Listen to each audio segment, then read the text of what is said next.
Boa noite, todo mundo. Vamos começar mais uma aula. Na última aula, nós vimos o livro número 1.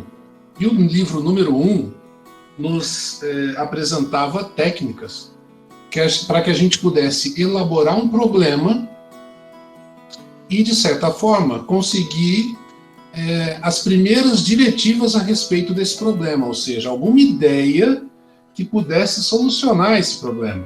Na aula de hoje, nós vamos ver o livro 2. E esse livro número 2, ele vai nos apresentar técnicas para que a gente possa conhecer o principal interessado em resolver esse problema, que é o usuário nosso. Seja de um software, seja de um aplicativo de celular, seja de uma página dinâmica na internet, seja de uma página estática, que é o que a gente vai tratar nessa nossa primeira disciplina. Então, esse livro 2 vai se dedicar a apresentar para vocês ferramentas que auxiliem a entender e conhecer o usuário no caso, pela qual a gente quer montar alguma solução para resolver o problema dele. Bom, Fundamentos de Web Design, livro 2, Estratégias para UX. E o nosso conteúdo é esse que vocês estão vendo aí. Primeiro a gente vai falar um pouquinho sobre o que a gente precisa saber antes de apresentar as estratégias.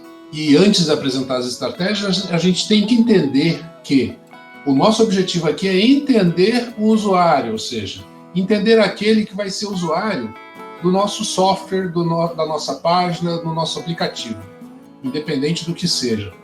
E aí a gente vai apresentar para vocês algumas técnicas. A primeira delas, o triângulo de ouro. Depois, 360 View. Depois, Proto-Persona, que é uma técnica para poder entender o usuário. Em seguida, para que a gente entenda o usuário melhor, deixa eu explicar para vocês de outra maneira. A Proto-Persona é um usuário que você faz ideia de quem seja. A gente vai tentar entender esse usuário nessa parte de escrevendo o roteiro. A gente vai conhecer melhor o usuário, para que a gente possa gerar uma persona de verdade que vem depois. A persona, você realmente conhece o usuário. Então, a proto-persona, você só tem ideia da pessoa que seria o usuário.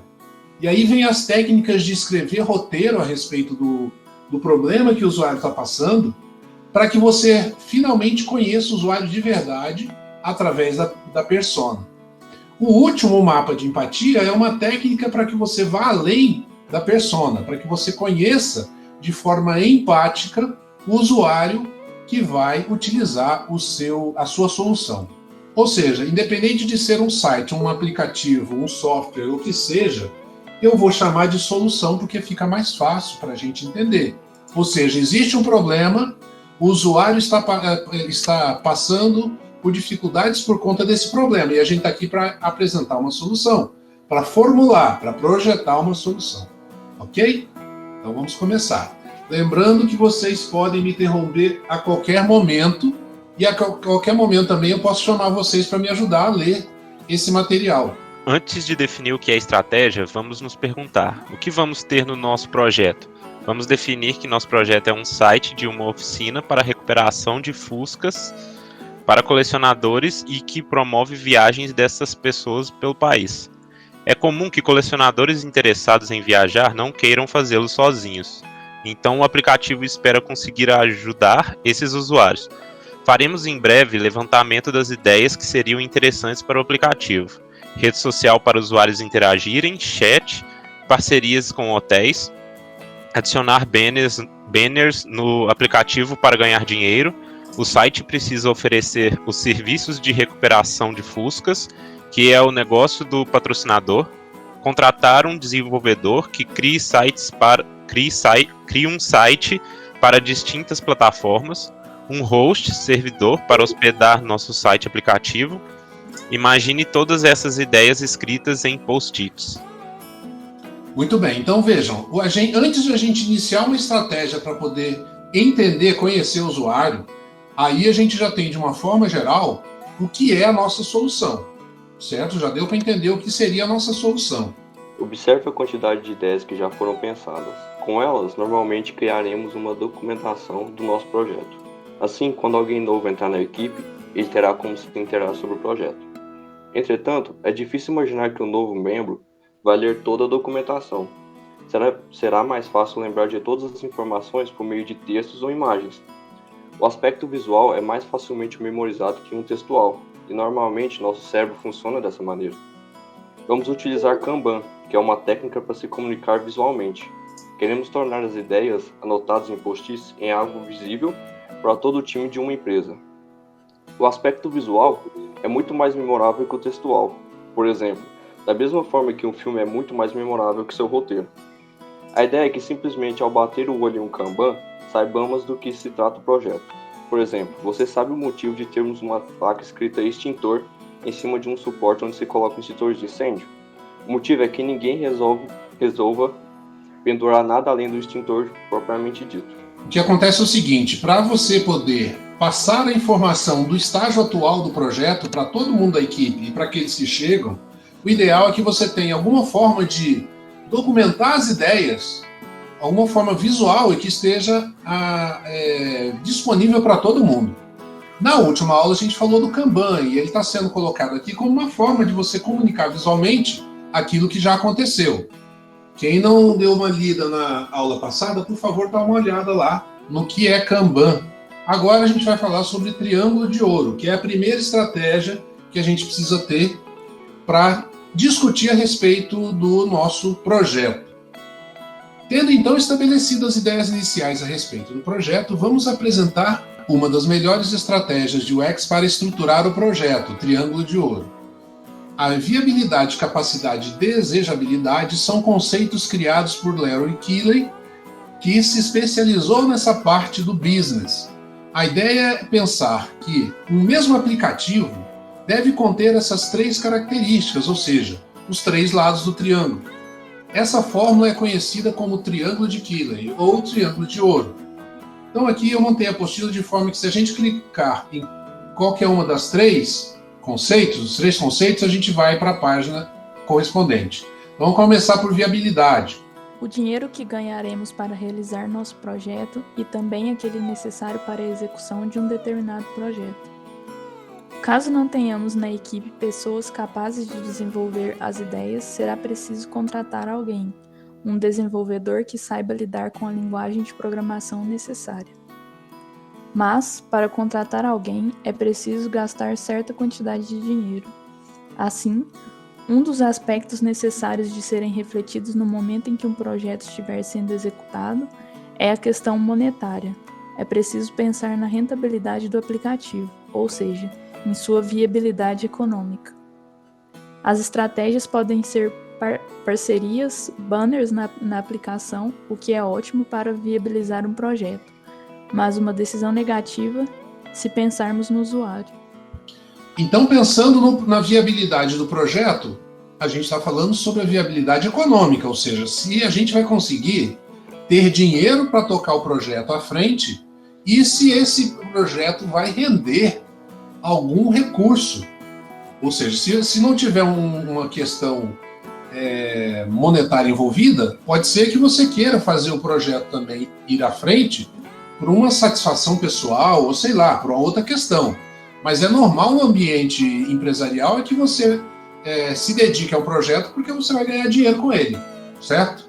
Então a gente precisa ter em mente agora se o projeto vai ter viabilidade. E ele vai ter viabilidade se ele tiver essas duas coisas. Primeiro, se você tiver o dinheiro para executar o projeto e se depois do projeto pronto, se esse projeto vai gerar algum recurso para você. Essas duas coisas são fundamentais.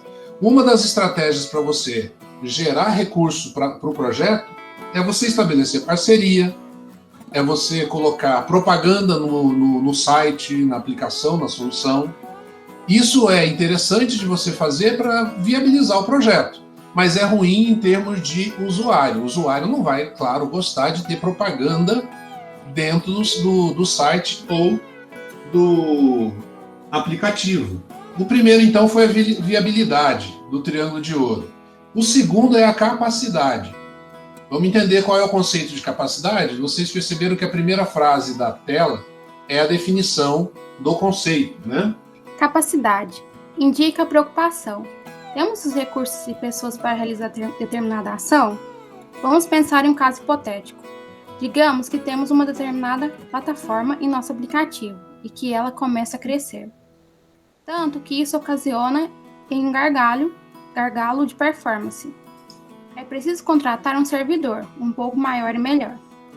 Será que existe a quantidade suficiente de computadores? Será que mais computadores são necessários? É preciso pensar em tudo o que necessitamos, e aí podemos extrapolar para cadeiras, mesas. Sendo assim, estamos pensando em termos de capacidade, ou seja, se somos capazes de fazer aquilo ao qual nos propusemos, e é necessário pensar tanto nos objetos físicos quanto na equipe. Ou seja, não adianta nada a gente ter a nossa condição de executar o projeto, mas lá na frente a gente não conseguir ter a capacidade técnica de colocar o projeto no ar, ou às vezes de suportar o sucesso dele. Vejam que às vezes o sucesso acaba fazendo com que o projeto dê errado, porque às vezes você vai chegar lá na frente sem ter a noção de que você precisava de capacidade de processamento para executar aquilo, e aí você pode ter um problema. Então, a capacidade é o segundo conceito do triângulo de ouro. O terceiro é a desejabilidade. Aconteceu um problema no PicPay por causa disso? Conta pra gente, Larissa. Que problema que aconteceu? É que naquela época do Big Brother, o PicPay fez muito marketing, propaganda no programa. E o servidor dele não suportou a quantidade de acesso. E eles perderam assim, muito dinheiro, porque muita gente começou a ficar estressada, que tentava fazer o cadastro, mas o servidor estava tão lotado que caía e não estava salvando nada. Ah, tá vendo? Você deu um exemplo perfeito do que é capacidade. Você lança um projeto, coloca ele na rua, mas você não dá conta, não tem capacidade de processamento para executar, para lidar com o sucesso dele. A grande questão é o sucesso, porque se não tivesse tanto sucesso, a capacidade ia ser suficiente, né? Então a gente tem que pensar nisso, dentro do triângulo de ouro. É desejabilidade. O que o usuário espera e deseja do aplicativo. Outro ponto que podemos pensar é que o aplicativo será de graça e que, além disso, ele também seja multiplataforma. Portanto, a ideia de termos um aplicativo que seja multiplataforma serve para abarcarmos todos os usuários e plataformas. Queremos que o aplicativo tenha algum tipo de interação com um relógio inteligente, resultando em um smartwatch. Ou seja, tudo isso que foi mencionado são aspectos vantajosos para o usuário. Essas são estratégias que irão gerar valor para o usuário de acordo com o que ele necessita. Essa questão de realmente pensarmos no que o usuário quer ou gostaria implica em desejabilidade. Ou seja, você pode fazer um projeto que tenha viabilidade econômica. Você pode fazer um projeto que tenha capacidade técnica. Mas além desses dois aspectos, o seu projeto também tem que ser alguma coisa que o usuário realmente deseja.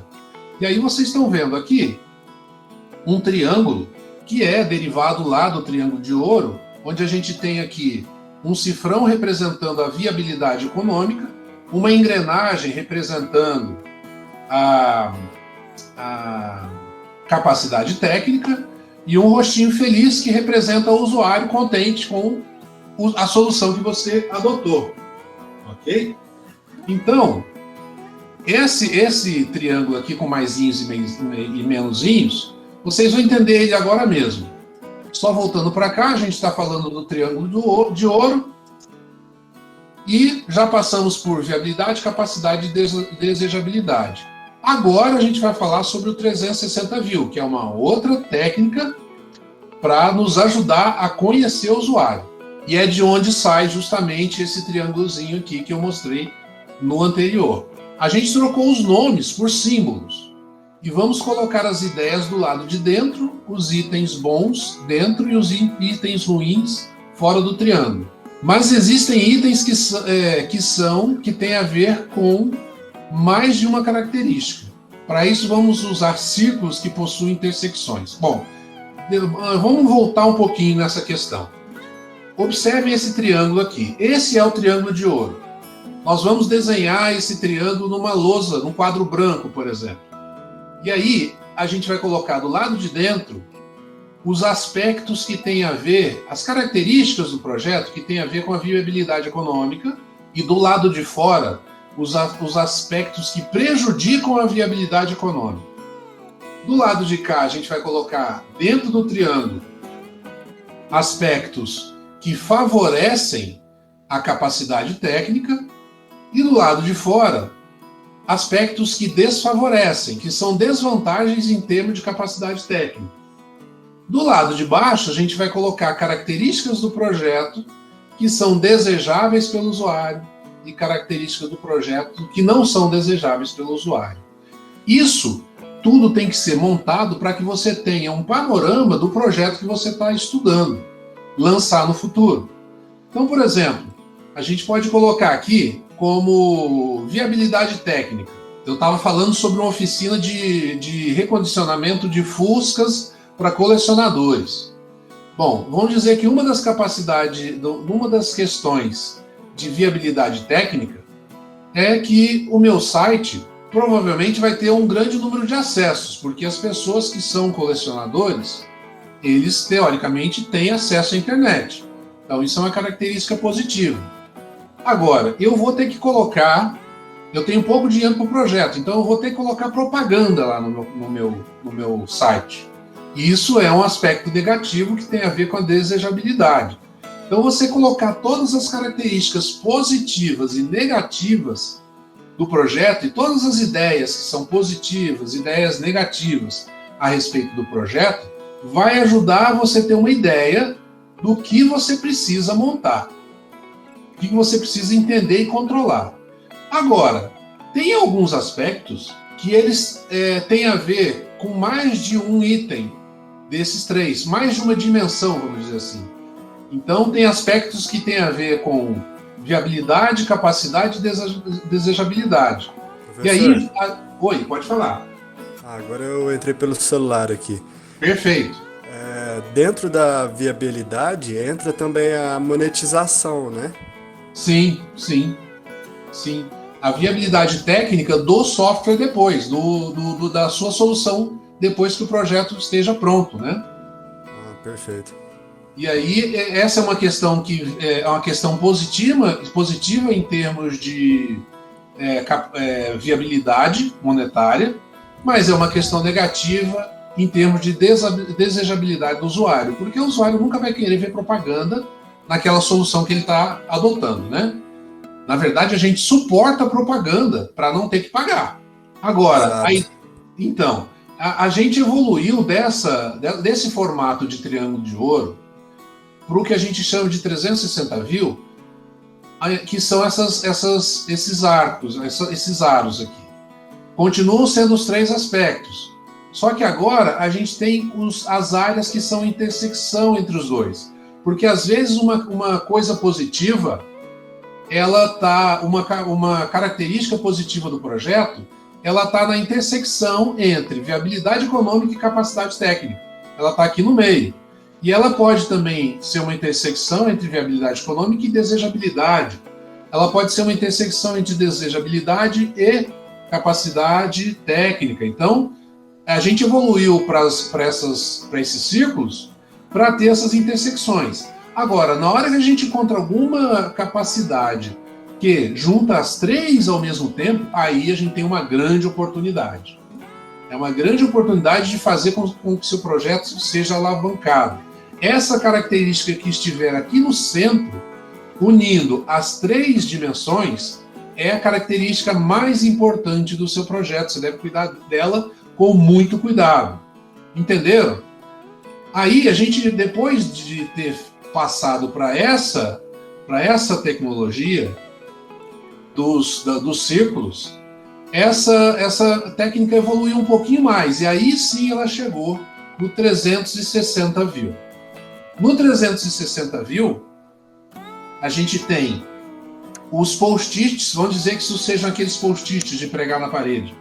Você vai pregar isso no quadro branco. Você tem os positivos aqui dentro positivos aqui dentro, os positivos que são intersecção estão aqui também. Aqui do lado de fora, você tem os negativos, e aí você pode colocar eles em áreas em volta das 3 dimensões, e aqui a gente criou um pequeno cemitério. É um cemitério mesmo, isso é uma lápide desenhada aqui.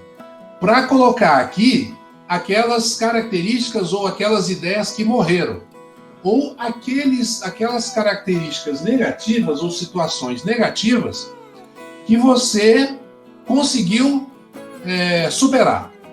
Então vem para cá, para o cemitério, aquilo que você não vai mexer mais, mas que é importante documentar. Então, como está lido aqui, igual no triângulo, vamos colocar os itens bons dentro e ruins fora do círculo. Ao completar, vamos colocar uma cripta, que é a cripta aqui, para indicar as ideias que vamos descartar, ou seja, as ideias que a gente não vai usar de jeito nenhum. Essa estratégia, então, é uma evolução do triângulo de ouro, chamada de 360 view. A gente estava falando de uma técnica para a gente estudar melhor o projeto, para ter certeza que esse projeto tem as características suficientes para dar certo, que ele não tem um monte de característica negativa que vai fazer com que o projeto dê errado. Agora que a gente tem certeza que é esse o projeto mesmo que a gente vai fazer funcionar, agora a gente vai entender o usuário. E para entender o usuário, a gente precisa de outras técnicas de UX, outras estratégias. Entendendo o usuário, temos que continuar nossa investigação para aprimorarmos a estratégia de UX. Por enquanto, construímos uma visão geral. Portanto, é como se continuássemos navegando em um mar de possibilidades. A pergunta agora é: quem é o usuário do aplicativo? Nós podemos não saber exatamente quem é o usuário, mas precisamos supor informações que nos ajudem a mapear esse perfil. É preciso perguntar o que esse usuário deseja, do que ele gosta, quais são seus objetivos. Dessa forma, vamos elaborar uma hipótese sobre quem é o usuário, imaginando que ele se chame José Silva. Ele é alegre, positivo e é um jogador de futebol. E como é sua aparência física? Uma pessoa magra, gosta de esportes, está sempre com o celular em mãos. A partir dessas características, faremos um desenho do hipotético José Silva. Muito bem, e aí a gente vai usar, para fazer esse desenho, o conceito de protopersona. O conceito de protopersona é isso que vocês estão vendo aqui na tela. Você desenha o José Silva num canto, coloca no primeiro quadrante, no segundo quadrante você coloca os comportamentos do José Silva, abaixo você coloca as informações demográficas e do lado as necessidades e objetivos do José Silva. Nesse desenho, nós iremos agregar elementos que representem o usuário, como um celular, por exemplo, representa o usuário. Qual é o comportamento do José? Essas informações serão anotadas junto a um esquema. Então, os 3 quadrantes restantes, nós vamos colocar comportamentos e informações demográficas. Então tá aí, 22 anos, mora com os pais em Uberaba, formado em engenharia de computação, trabalha com suporte, necessidades e objetivos do usuário. Dê mais foco ao trabalho, que o faça conhecer a Ásia, morar fora do país. O usuário hipotético que acabamos de construir é denominado protopersona. A protopersona, então, é aquela pessoa exemplo, padrão, para o site que nós queremos desenhar, que nós queremos projetar. Aqui nós temos alguns exemplos de uso de protopersona. Aqui à direita nós temos uma protopersona bem elaborada, vocês estão vendo aqui, com uma foto da protopessoa, uma frase que a pessoa costuma falar. Inventamos um nome fictício, uma profissão fictícia, onde que ela mora, quais são as suas motivações, qual os traços de personalidade. Isso é uma protopersona feita de forma profissional mesmo, para ser apresentada para alguma empresa, para vender o usuário de alguma solução, de algum produto. Nós temos aqui as frustrações dessa pessoa, Mas a gente pode fazer para o nosso projeto algo mais simples. Olha aqui, por exemplo, essas proto-personas, elas foram feitas num quadro branco, num quadro branco de reunião. A pessoa foi lá e desenhou a Ingrid. A Ingrid tem alguma fala importante aqui, e nós temos características de comportamento, fatos a respeito da Ingrid e necessidades e objetivos da Ingrid. Então você vai montando isso para saber exatamente quem é o usuário. Acontece que você, nesse momento, você tem uma exata ideia de quem é o usuário, mas ainda de um usuário fictício. Esse usuário ele saiu da sua cabeça, com base no problema que você elaborou lá atrás, com a solução que você imaginou para esse problema, com o projeto que você montou, usando o triângulo de ouro, para resolver o problema de certa maneira. A questão é que a gente precisa mais do que isso. Ficar só na própria persona pode ser adequado, pode resolver a sua questão, mas você pode trabalhar para evoluir essa questão. Você pode evoluir através de escrever roteiros a respeito dessa pessoa, dessa proto-persona. E aí vamos começar a falar sobre roteiro aqui e usar alguns exemplos corporativos reais. Escrevendo o roteiro. Como confirmar tudo que foi dito na construção do perfil do usuário? É necessário pensarmos em realizar uma pesquisa e, para exemplificar a importância disso, vamos contar uma case do Boticário. Em determinada época, a empresa notou um decréscimo nos lucros e, para tentar resolver essa situação, eles começaram a pesquisar sobre o público-alvo da marca. E foi assim que perceberam que este era composto de pessoas de idade mais avançada. Houve uma tentativa da empresa de realizar campanhas para atrair um público mais jovem. Entretanto, elas poderiam ser prejudiciais, pois o público mais idoso poderia deixar de se identificar com a marca. Assim, a solução encontrada foi a criação de uma nova marca, Quem Disse Berenice, relacionada a uma identidade colorida, buscando atrair um público mais jovem. E a decisão de criar uma nova marca foi baseada nas pesquisas realizadas. Isso é muito comum de acontecer. Uma empresa muito estabelecida no mercado, que conseguiu esse estabelecimento no mercado, essa carteira de clientes, esse público fiel, ver o seu público envelhecer. E aí, como é que ela vai continuar no mercado se quem está vindo agora acha que o produto que ela vende é uma coisa para gente mais velha? Então é comum que essas marcas elas criem submarcas para continuar trabalhando no mercado, enfrentando o mercado. E para isso, você tem que pesquisar o seu cliente. Vejam que a Boticário, aqui no caso, ela percebeu que o cliente dela estava envelhecendo. O cliente dela já não era o cliente que ela achava que era. E aí ela criou uma outra marca para um outro tipo de cliente.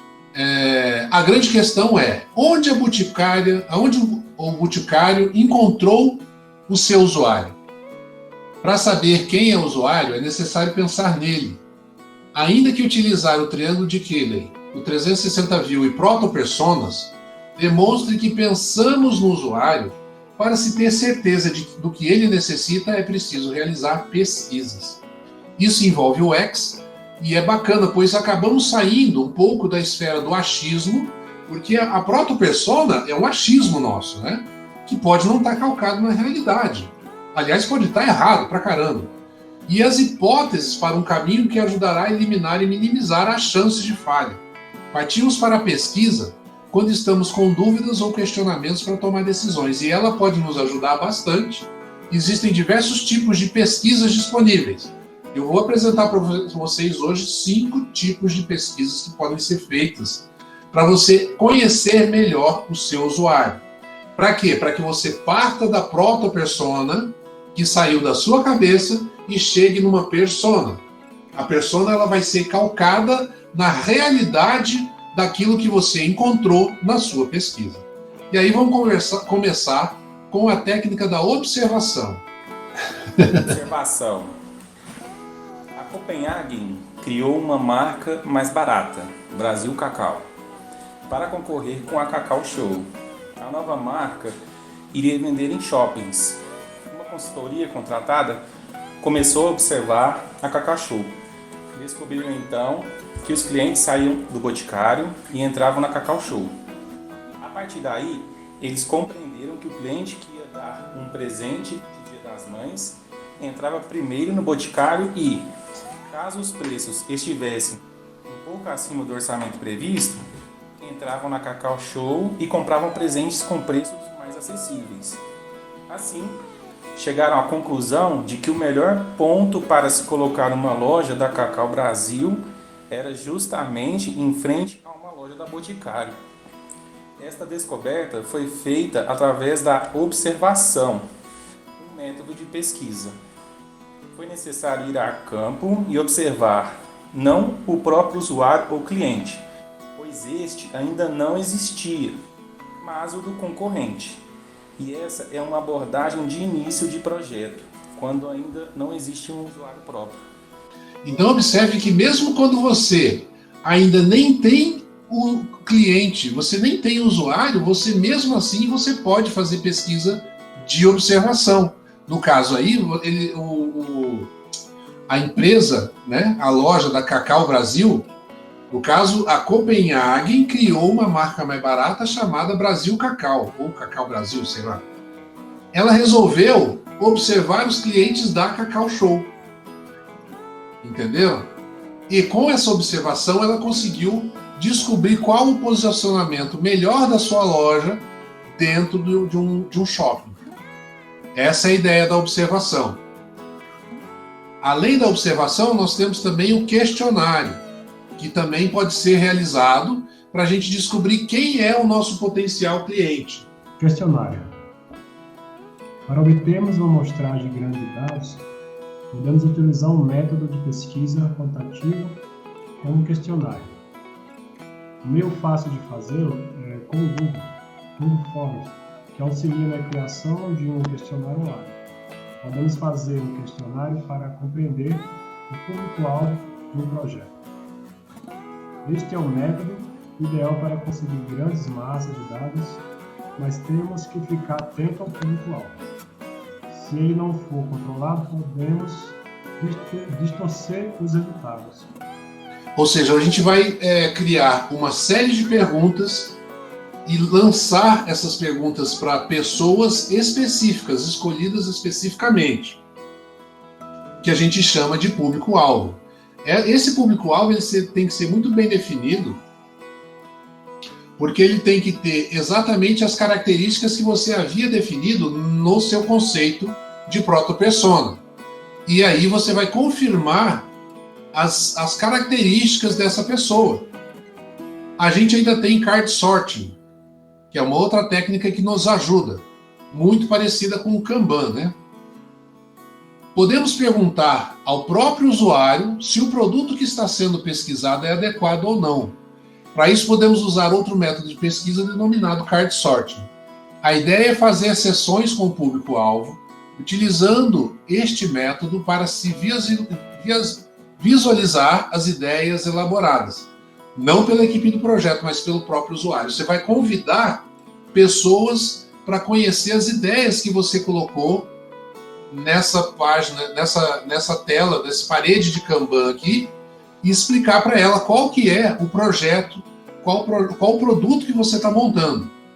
E essa pessoa vai te dar as ideias dela a respeito desse produto que você está montando. É uma forma interessante de você colocar em contato usuários com o produto que ainda não existe, mas também é trabalhoso.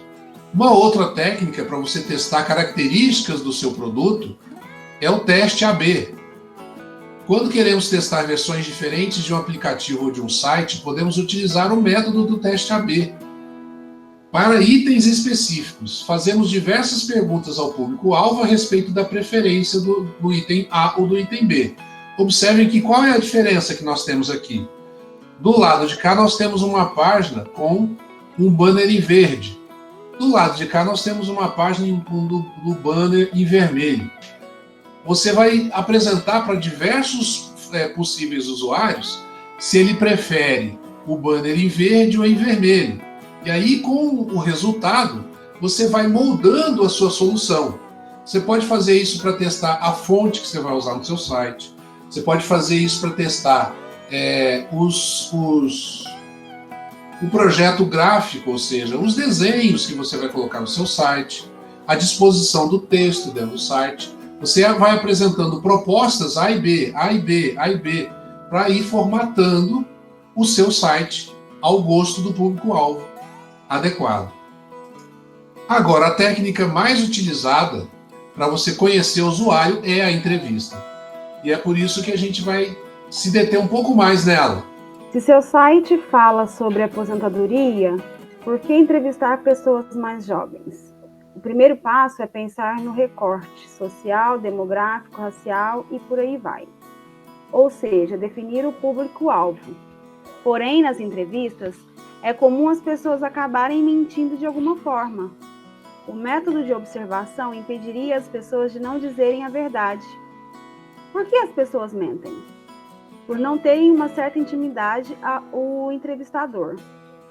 Existe um momento em que as pessoas tendem a mentir menos. Imagine uma conversa que se assemelha a uma conversa casual com os amigos, algo mais leve e descontraído. A entrevista deve ser informal o suficiente para que o entrevistado fique o mais à vontade possível, permitindo simpatia e empatia. Simpatia é quando tentamos contornar algum problema, mas acabamos nos contendo, como quando alguém fala: "Meu filho está indo mal na escola", e a outra pessoa pergunta se ele quer ajuda.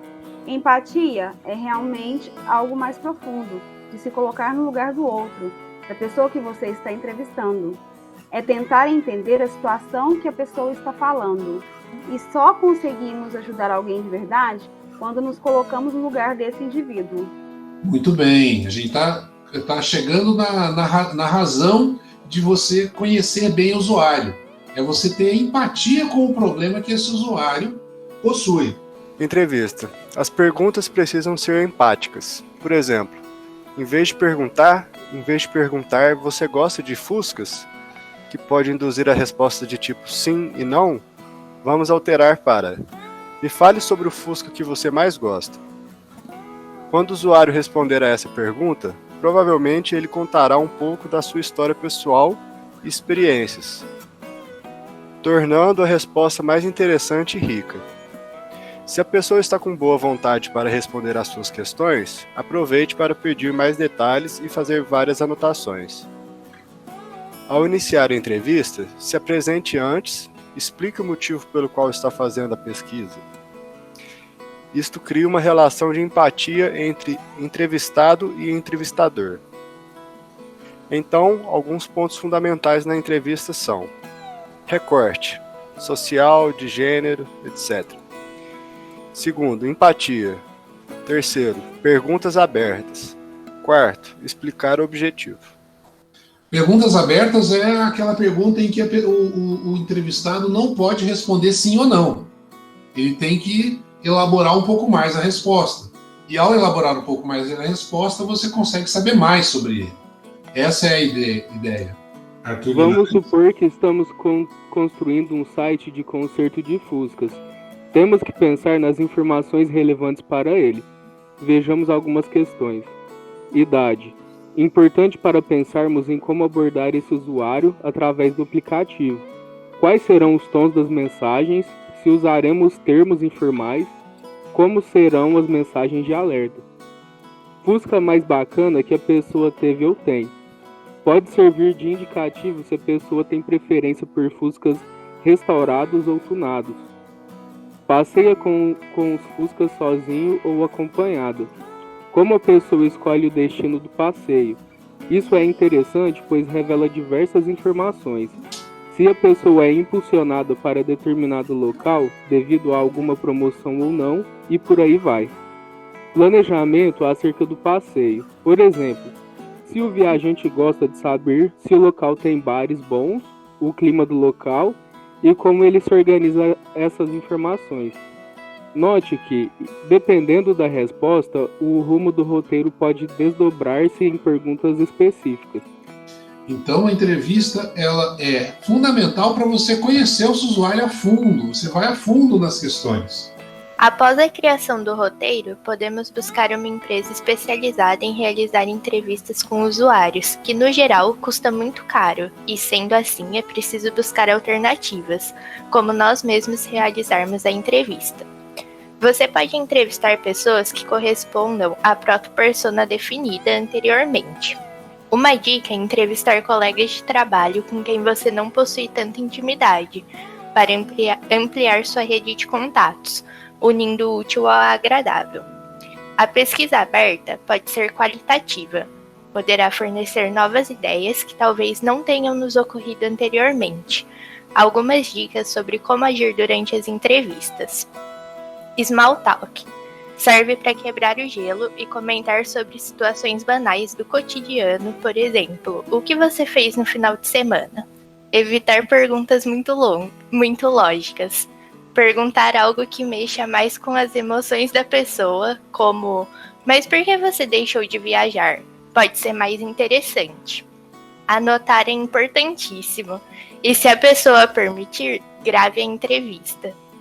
Não julgue, mesmo que o entrevistado expresse opiniões que você não concorda.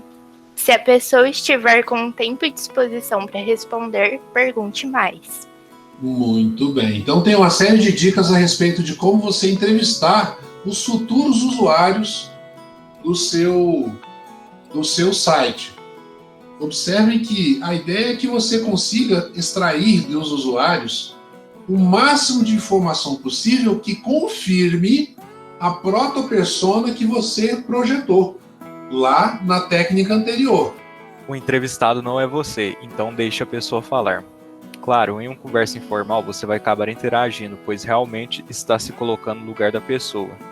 Tente reparar em microexpressões, se a pessoa está com cara de dúvida, se está pensando, olhando para cima e por aí vai.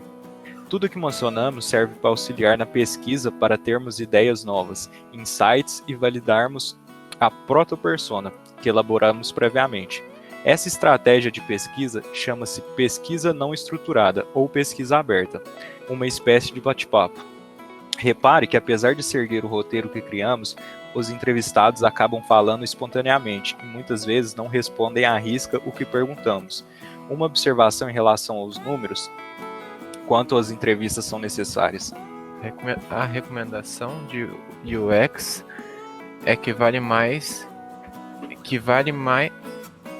mais vale entrevistar um usuário e prestar bastante atenção ao que ele tem a falar, do que não entrevistar ninguém.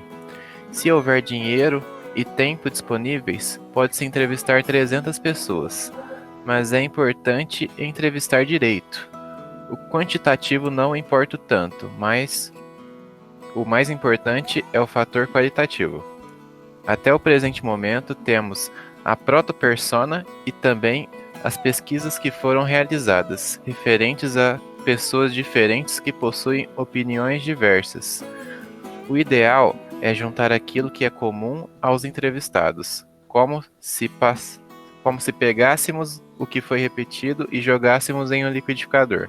Dessa maneira, teremos um mix de pessoas que nos ajudará a identificarmos os padrões. Por exemplo, os entrevistados podem ter os seguintes padrões: homens, solteiros, a maioria trabalha com tecnologia, adoram viajar, limitação financeira, viajam com pessoas conhecidas na internet. Devemos selecionar aproximadamente de 5 a 7 padrões.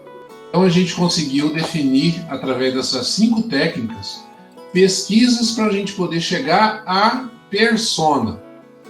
Lembrando, a persona não é a proto-persona. A persona é a proto-persona confirmada através de técnicas de observação, questionário, entrevista e outras. Então a gente finalmente chegou na persona. Com isso, podemos validar as informações da proto-persona ou evoluir para uma persona. A persona é uma ferramenta bastante utilizada em UX. e é também um pouco mais tradicional, sendo inclusive um dos integráveis da UX. Basicamente, a diferença entre persona e proto-persona é que a primeira é validada e palpável, enquanto a proto-persona, pelo menos no início, é mais baseada em hipóteses. Para construir a persona, nós, como equipe, precisaremos nos colocar no lugar da pessoa, trazendo à tona a empatia de que tanto falamos. Iremos criar um nome para esse perfil a que chegamos e, da mesma maneira que nomeamos a proto-persona de José Silva, batizaremos a persona. E, além de um nome, ligaremos a ideia dessa persona a uma foto, para que realmente fique memorável. Pode-se utilizar também uma imagem que tenha relação com um cenário ligado ao seu projeto. Às vezes, isso acaba reforçando a ideia e seu público-alvo. Muito bem, a gente chegou agora na persona. E aí existem algumas ferramentas que a gente pode utilizar para poder definir uma persona. Tá? Você pode utilizar essa ferramenta para proto-persona também. Se você não quiser fazer entrevista, questionário, correr atrás de possíveis usuários da sua empresa, não tem problema. Você fica lá com a proto-persona. Se você confiar na sua intuição de como que é o usuário da sua futura solução, você pode ficar só com a proto-persona. Agora, fazer um trabalho de levantamento para se chegar a uma persona é muito interessante, tá? Então vamos falar sobre essas ferramentas. Herbert. Agora eu. É. Ferramentas. Uma ferramenta perfeita e gratuita é a Extensio.com. E para acessar a ferramenta, basta criar uma conta. Encontramos várias funcionalidades interessantes para a criação de personas, como a User Persona, que seria a persona de usuário. Outro exemplo é o Mailchimp, empresa que criou personas e as representou em pôsteres incríveis, que espalhou em paredes da firma.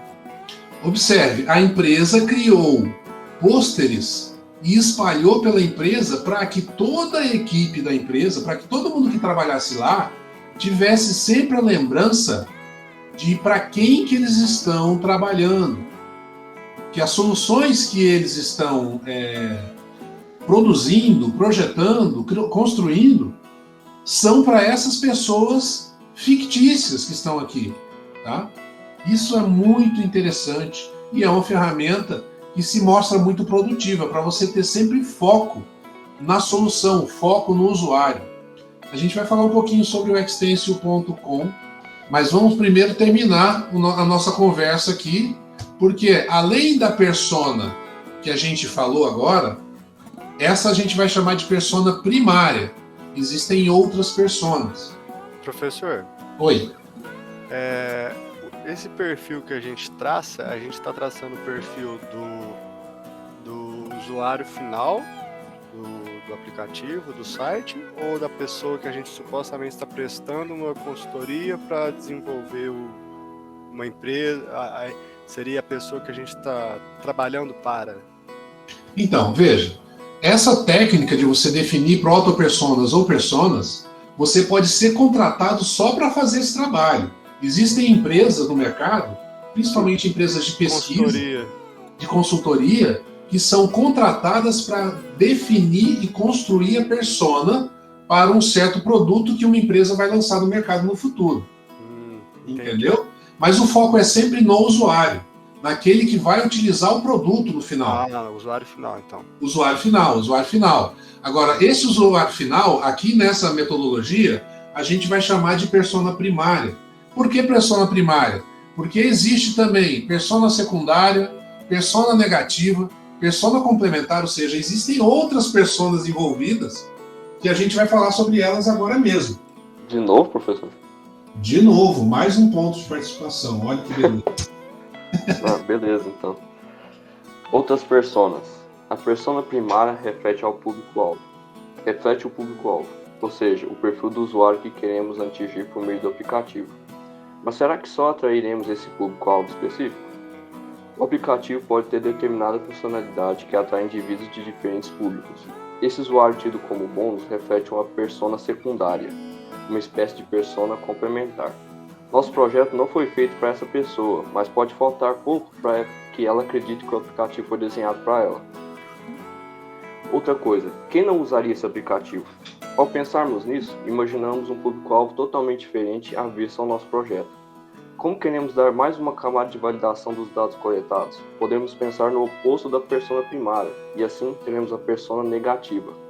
Agora, imagine a situação em que o aplicativo possui cerca de 10 milhões de usuários. Quem fica feliz com essa situação? Em primeiro lugar, o usuário, mas além dele, os empresários com quem temos parcerias. Perceba que mesmo sem idealizarmos o projeto para atender esses comerciantes, acabamos atingindo-os. Se você deseja complementar ainda mais o seu projeto, pode desenhar a persona complementar. Então, observe que esse conceito de persona a gente pode desdobrar em outros conceitos. A persona primária é aquele usuário foco, é o público-alvo. Mas a persona secundária é aquele que, com mais um pouquinho de ajuda, ele também vira público-alvo. A persona negativa é aquela pessoa que nunca vai querer o produto que você está produzindo, de jeito nenhum. E a persona complementar são outras pessoas interessadas à volta que também vão se beneficiar do produto que você está construindo, mas não são o público-alvo. Entenderam? Todo mundo entendeu? Porque eu acho que a gente encerrou o conceito aqui. Deixa eu verificar se tem mais alguma folha. Ah, sim, tem a última técnica. A gente falou sobre a construção de personas. E agora, para que a gente tenha entendido a questão das personas, a gente vai agora falar, definimos a persona, sabemos quem é o usuário do produto que a gente vai desenvolver. Agora, a gente vai falar sobre mapa de empatia. É muito parecido com aquele 360 view que a gente pensou lá atrás. A gente também vai desenhar isso num quadro. Beleza, eu estou seguindo uma ordem aqui, Arthur. A gente também vai colocar isso, desenhar isso num quadro e utilizar post-its com as características. Antes de ler, eu posso só tirar uma dúvida que eu fiquei da última. Claro, por favor. Qual que era a necessidade de persona negativa com a persona negativa contrárias? É porque você tem que imaginar o seguinte: você está lá com uma equipe de 30 pessoas. Todas as pessoas estão pensando no projeto de um site, e esse site ele tem que ser focado em ter o máximo de desejabilidade do usuário. Então é interessante você não só conhecer a pessoa-alvo para a qual você está construindo aquele site, mas também conhecer pessoas que não usariam o seu site de jeito nenhum. Essa é a ideia. Entendi. Parece estranho, mas isso acaba sendo útil para você focar e ter certeza na solução que você está construindo. Entendi. Beleza. Mapa de empatia. Existe uma ferramenta para auxiliar na indução de empatia da equipe com a persona. Uma ferramenta que faz isso para nós é o mapa de empatia. Vamos mapear tudo que está relacionado aos sentimentos desse usuário. Porém, já fizemos algo bastante similar quando construímos a proto-persona e depois a persona. As personas são feitas para deixar o perfil hipotético do usuário mais próximo de algo real. Mas é difícil entender se a ausência de Wi-Fi público é realmente uma dor para esse usuário. Às vezes não é o caso. Novamente retornaremos à ideia de empatia, de nos colocarmos no lugar de alguém, permitindo que as ideias acabem vindo espontaneamente. Então a ideia é que a gente consiga se colocar no lugar do usuário e responder o que essa pessoa costuma escutar, o que ela costuma pensar, o que esse usuário costuma ver, o que ele costuma falar e fazer, quais são as dores desse usuário, quais são as necessidades desse usuário, para que você consiga focar e construir uma experiência do usuário o mais precisa possível para aquela pessoa que vai utilizar o seu site. E aí nós fechamos todas as técnicas e estratégias possíveis para poder definir e conhecer quem é o usuário do site que a gente vai projetar. No livro anterior, a gente definiu um problema possível e uma possível ideia de solucionar esse problema. No livro de hoje, a gente foi atrás de conhecer o usuário, tá certo? Conhecer o usuário. Agora, a gente ainda tem um livro, que é o próximo, para a gente focar na solução. Conhecendo o usuário, a gente vai então focar na solução, ou seja, no aplicativo, no site, no software que a gente vai desenvolver. Agora, a gente vai falar sobre a nossa atividade prática de hoje. Essa atividade prática de hoje é a construção de uma proto-persona para o site que vocês vão desenvolver ao longo das aulas práticas. O que acontece é que ao longo das aulas que a gente for trabalhar com HTML e CSS, nós vamos desenvolver um site. Esse site ele vai ser apresentado lá no último dia de aula. E esse site ele vai ser fatalmente desenvolvido para uma proto-persona. Na aula anterior, vocês desenvolveram para mim o mapa do site, né? O mapa do site. Agora vocês vão desenvolver para mim a proto-persona para o site. Então, e como que vocês vão fazer isso? Vocês podem fazer isso no Word, no PowerPoint, no papel, mas lembrem, é só a proto-persona. Alguns vão perguntar para mim, não, mas o que é essa tal dessa proto-persona? Gente, a proto-persona é isso aqui, ó. É esse esquema com os 4 quadrantes. É claro que eu não vou exigir que vocês vão atrás de fazer pesquisa, questionário, essas coisas, porque isso seria muito trabalhoso. Eu não quero que vocês cheguem numa persona, eu quero uma proto-persona. E isso aqui, vocês quiserem desenhar a caneta, pode desenhar, não tem problema. Aí depois vocês tirem foto e postem para mim, por favor. Mas a atividade de hoje, então, é o desenvolvimento de uma proto-persona. Vamos lá, pode falar. Uma dúvida. No caso, normalmente nas empresas, nós temos sempre um funcionário, ou seja, um profissional adequado para criar, né, esse tipo de preparação, né? Porque na verdade tem o cara que é do UX, né? E tem um cara desenvolvedor, né? Porque às vezes normalmente eles são separados. Esses profissionais. Sim. Geralmente são separados. Em empresas maiores, eles são separados. Normalmente, na empresa menor, você tem que ser o full stack da vida. Exato. Exatamente. Agora, mesmo que seja numa empresa maior, Tony, e que você esteja trabalhando apenas com a parte de codificação, de desenvolvimento do software que está sendo trabalhado, é importante você conhecer de UX para poder conversar com os outros caras lá no outro departamento, entende? Entendi. Realmente eu estava pensando esses dias que eu precisava muito do UX, porque existe uma certa necessidade, né? Você sente essa necessidade quando você está trabalhando com desenvolvimento. Você precisa entender como desenvolve, como entender o usuário. É realmente isso que está precisando. Exatamente. Vai que você entrega na sua mão uma documentação onde tem protótipo do software, tem proto-persona definida, o resultado de um questionário que foi realizado. Você vai ser um profissional muito mais preparado se você tem esse conhecimento todo.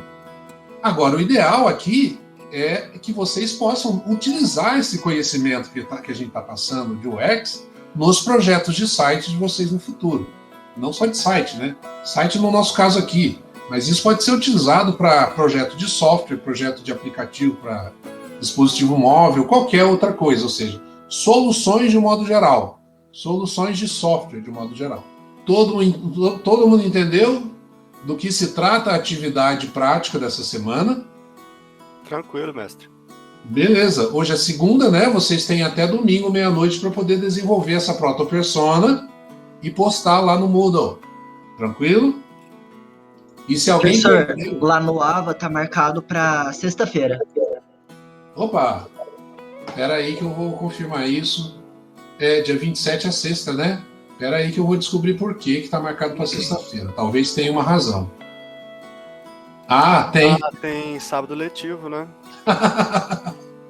É isso mesmo. Tá marcado para sexta-feira, porque no sábado vocês já vão ter essa atividade corrigida e com nota. Sábado, 1h da tarde, a gente tem aula. Horário de segunda-feira. Nossa, foi bom demais. Quem foi que falou isso? Foi o Herbert, né? Isso, eu. Obrigado, Herbert, porque a minha memória é de peixinho dourado. Eu já tinha esquecido disso. No sábado, a gente tem aula. E no sábado, eu já vou passar uma outra atividade. É por isso que está marcado para vocês fazerem isso até na sexta-feira. Mas desenvolver essa proto-persona não é algo muito grande, né, gente? Vocês já têm mais ou menos em mente, já começaram a pensar no projeto do site da aula passada, pela atividade passada. Agora vocês vão continuar pensando no projeto do site. Vai seguir o mesmo horário no sábado? Não é às 7h, Leidirene. As aulas elas são transferidas para a tarde. Pelo menos assim que aconteceu até hoje. Tá? A aula que começa às 7h, ela começa à 1h. Se não for 1h, no mudo tá das 13 às 14h40. Das 13 às 14h40. Isso. Perfeito, é isso mesmo. Eu vou começar, vocês todos devem estar lá naquele grupo de Telegram do ADS, né? Eu vou começar a postar algumas mensagens lá quando for alguma coisa fora da rotina, para dar uma lembrada em vocês, tá bom? Lembrar prazo, algum prazo que seja fora da rotina. Lembrar de vocês que vocês têm aula sábado. Eu vou sempre postar alguma coisa lá para vocês se lembrarem, tá bom? Show de bola. Beleza. Todo mundo tá lá, né? Você vai estar trabalhando, Tony? Sim, professor. Amanhã vai ser minha folga, inclusive vou até ver se consigo colocar um que está atrasado aí.